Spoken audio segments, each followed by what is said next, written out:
और इससे पहले एलजी ने शनिवार को इशारों इशारों में दिल्ली सरकार पर निशाना साधते हुए कहा कि कुछ नेता आपदा यानी कि जल संकट में अवसर खोज रहे हैं। और पार्टी के राष्ट्रीय सचिव पंकज कुमार गुप्ता ने शनिवार को उपराज्यपाल को पत्र लिखा है, जिसमें उन्होंने लिखा है कि इस बार भीषण गर्मी के चलते पानी की खपत बढ़ी है और इसी बीच हरियाणा से दिल्ली को उसके हिस्से का पर्याप्त पानी नहीं दे रहा है। जल मंत्री केंद्र सरकार, हरियाणा सरकार और केंद्र जल शक्ति समेत अन्य सभी स्तरों पर प्रयास कर चुकी है, लेकिन दिल्ली में प्रतिदिन 1005 एमजीडी पानी की जरूरत होती है और जिसमें 613 एमजीडी पानी अकेले हरियाणा से आता है। लेकिन हरियाणा अपने निर्धारित कोटे से 100 एमजीडी कम यानी कि 1513 एमजीडी ही पानी उपलब्ध करा रही है।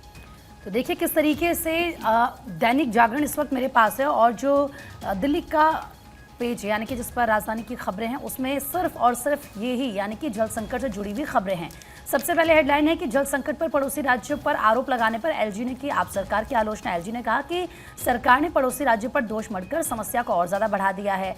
पानी की बर्बादी हो रही है। कहां पर पानी की बर्बादी हो रही है ये एलजी खुद बता रहे हैं। कह रहे हैं कि मुनक नहर दिल्ली में 7 में से 6 जल उपचार संयंत्रों को पानी आपूर्ति करती है और उसकी लाइनिंग की मरम्मत ना होने से हरियाणा के ककरोई व दिल्ली के बवाना के बीच 5 से 25% तक पानी की बर्बादी हो रही है। उसके बाद वो कह रहे हैं कि 2023 जून में सीएम को पत्र लिख वजीराबाद बैराज के तालाब क्षेत्र में ड्रेनेज की जरूरत बताई थी, जिसे 2013 से साफ नहीं किया गया। इसकी क्षमता 94% कम हो गई है।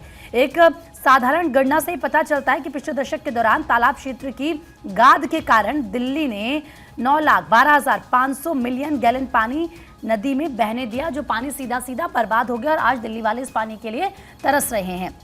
देखिए आखिर दिल्ली का जो फॉर्मूला है वो हरियाणा में क्यों नहीं चलाते एलजी, अब ये भी आरोप लगाए जा रहे हैं और ये आम आदमी पार्टी सवाल पूछ रही है। तो वहीं कल पानी के लिए उपमहापौर ने प्रदर्शन किया, तस्वीरें सामने आई किस तरीके से पुलिस के साथ झड़प की तस्वीरें नजर आ रही थी। वाटर कैनन का प्रयोग कर भाजपा आयुक्त जल बोर्ड के ऑफिस में घुसने से हालांकि पुलिस की तरफ से रोका गया क्योंकि भारतीय जनता पार्टी के कार्यकर्ता सड़कों पर उतर चुके हैं। इसके अलावा जल मंत्री आतिशी खुद अनशन पर बैठी हुई हैं। खूब हंगामा भी कल हुआ है, लेकिन कुल मिलाकर आखिर दिल्ली की जनता को कौन देगा इस समस्या का समाधान, ये किसी को भी नहीं पता है क्योंकि राजनीतिक पार्टियां सिर्फ राजनीति इस पूरे मामले में कर रही है।